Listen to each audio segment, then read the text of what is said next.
Order! Order! You are an incorrigible delinquent at times. Behave yourself, man!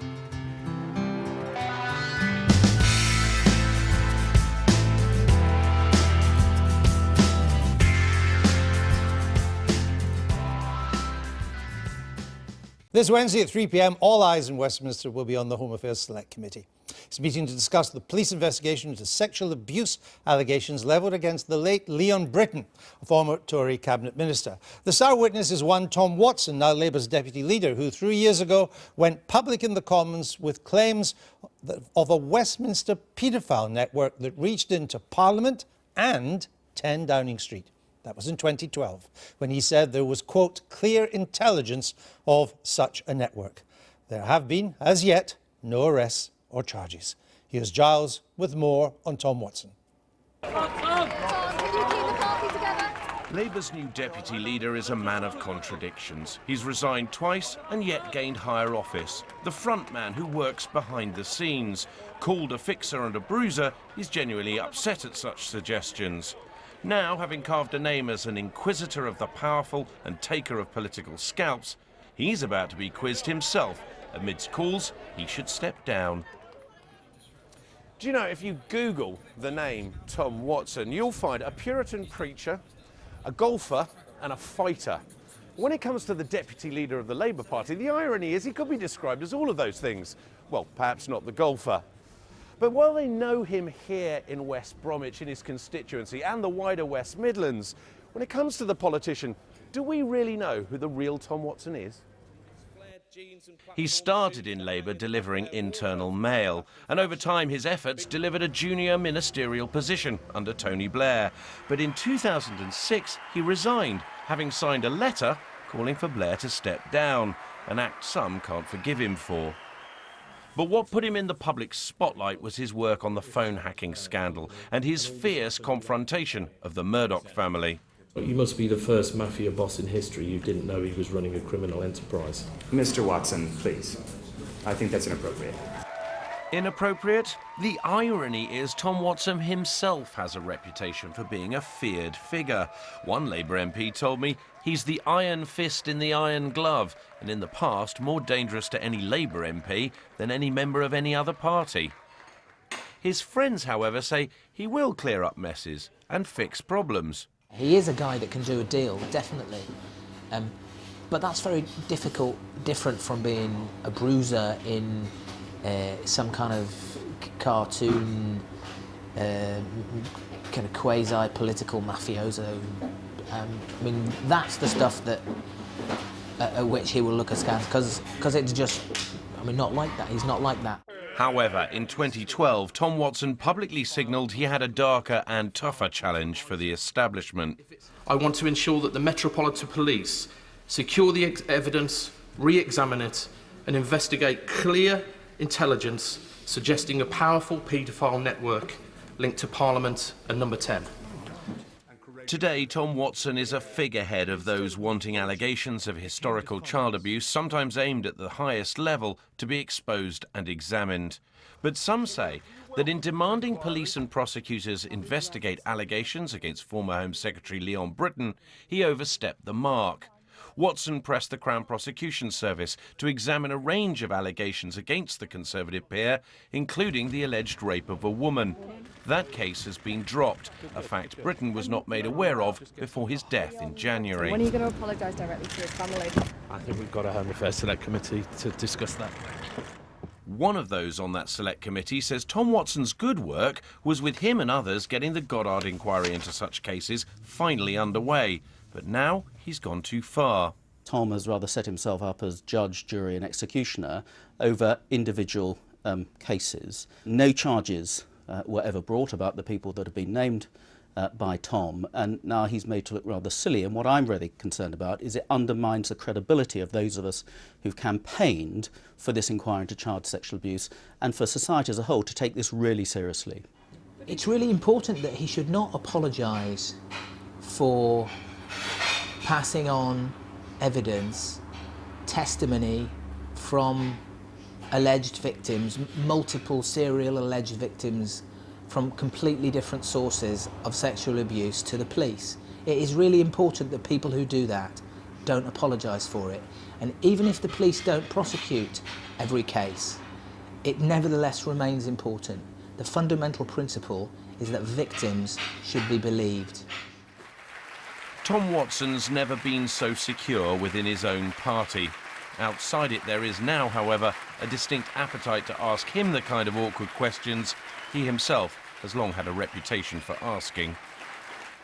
So, was Tom Watson just doing the job of a campaigning MP, or has he overstepped the mark by making the gravest accusations based on unreliable witnesses? We're joined now by two men who followed the twists and turns of this story closely. Times columnist David Aaronovitch and the author and journalist Peter Jukes. Welcome to you both, gentlemen. David Aaronovitch, you first. Isn't it part of an MP's job to help expose cover-ups, to fight injustice, to pursue the interests of these kind of victims? Definitely. No, I don't think anybody could have any objection to somebody doing what the second person or the last person in your film said, which is simply to raise questions which are put to them and sometimes to campaign about them. I think there's no objection to that at all.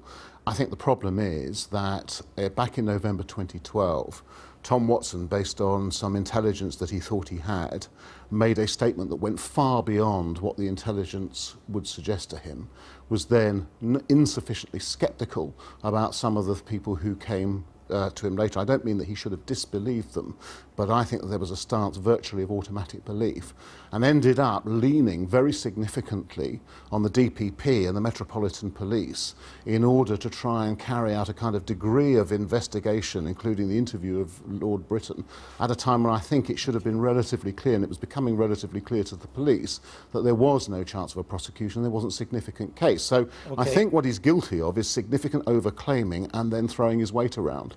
Peter Jukes, it is 3 years now since Mr Watson claimed there was what he word clear intelligence of a Westminster VIP paedophile network. 3 years and yet not a single arrest, never mind anybody being charged. Well, this is incorrect. I mean, this has been appallingly reported for the last week. We know from that intelligence and the right-wing intelligence, Charles Napier was prosecuted and convicted of 33 offences involving 28 children.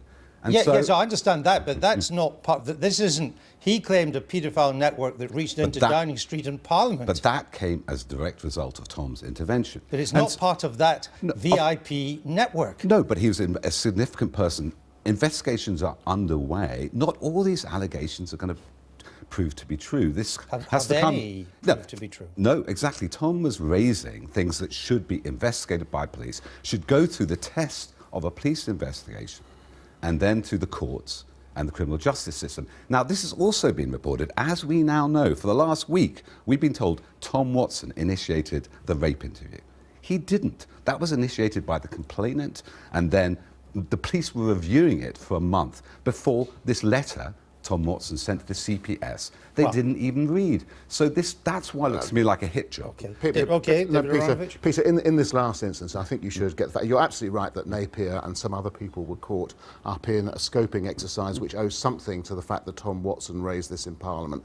And Andrew's absolutely right. These were not part of any paedophile network, as far as we can see, involving VIPs or Westminster. And I think we should remember that on the basis of what Tom Watson said and others said, including Zach Goldsmith, who I think bears a very significant responsibility. The Conservative MP will be the mayoral candidate. Who'll be mayoral candidate. I think there was actually a period of madness which went through, and it also involved the press. So I don't think we should just implicate politicians in this. But the fact is that the review that the Metropolitan Police made came to the conclusion that Britain should be interviewed. That decision was taken 2 days after. Tom appeared 2 days. Can I just finish? On 2 days. 2 days. Influenced by that? Yes, of course. That's a conspiracy theory. No, of course it's not a conspiracy theory. Of course it is. Exaro, this agency, which according to Zach Goldsmith in the House, had been leading this investigation. Do you think the police would be by a letter they had not read? Absolutely, no. Just a report. Well, we don't know if they haven't read it. Sorry. We don't know if they haven't read it. They hadn't. They say that's what the Met says. The timeline on Friday. We don't know. But they say they did not read it. They weren't influenced. May I possibly finish? Briefly, because we need to let you do that. Please. Back in. 2 days after that publication, which is mentioned incidentally in the MPS's own timeline. A month into their own reopening. Because it also contained an interview with the so-called rape complainant in the same report. So of course they saw it. But we've been and 2 days after that, they took the decision to interview. Now you can believe that this was all a possible coincidence, and possibly however, I encourage you just but to it was go reported as fact. A bit more general. Yeah. Yes, please. Where are we going with this Westminster VIP paedophile network that Mr. Watson talked about? I do not know. And the thing is, you do. No, I don't know. Of course I don't know. You don't know for sure, but you... No, you let me let finish. Peter Jukes finish now. So the second conspiracy theory is that this is a witch hunt, i.e. witchcraft, it's imaginary. Now we know from people like Cyril Smith that abuse did go on members of Parliament. It's just, we should let the Goddard Inquiry and the police scope out. The myth put around witchcraft is deeply damaging because it's basically prejudicial. Well, I think the word witch hunt's being used as... witch hunt is being used as a metaphor. Day. But it's a metaphor based on a fallacy that sexual abuse of children is imaginary. Well, I look forward to your correcting Arthur Miller in his centenary year for using the Salem witch hunt as a metaphor for McCarthyism, because there were actually communists as there were also child abuse victims and so on. So the witch hunt thing, the witch hunt metaphor actually in some senses is appropriate here, because there became an atmosphere, certainly as last summer, and it went up to the Edward Heath thing this year, where virtually anybody could say any accusation about anybody and expect it to be met with the notion that it was credible and true, when it was neither credible nor true. But I agree with you on that, David. And it ended up with a spectacle, which I don't remember Tom Watson distancing himself from, given that he's such a big campaigner on this, of the Wiltshire police standing outside Edward Heath's house, inviting people to come and say whether or not they'd also been abusing, based on the testimony of a man who is but pretty crazy clearly stuff happens on both sides. I'm going to give you the final word. Oh, thank you. Crazy stuff. Look, the ballot, you cannot prejudice. There's a presumption of innocence of the accused. Absolutely should be upheld. But there's also a presumption of innocence of the alleged victims.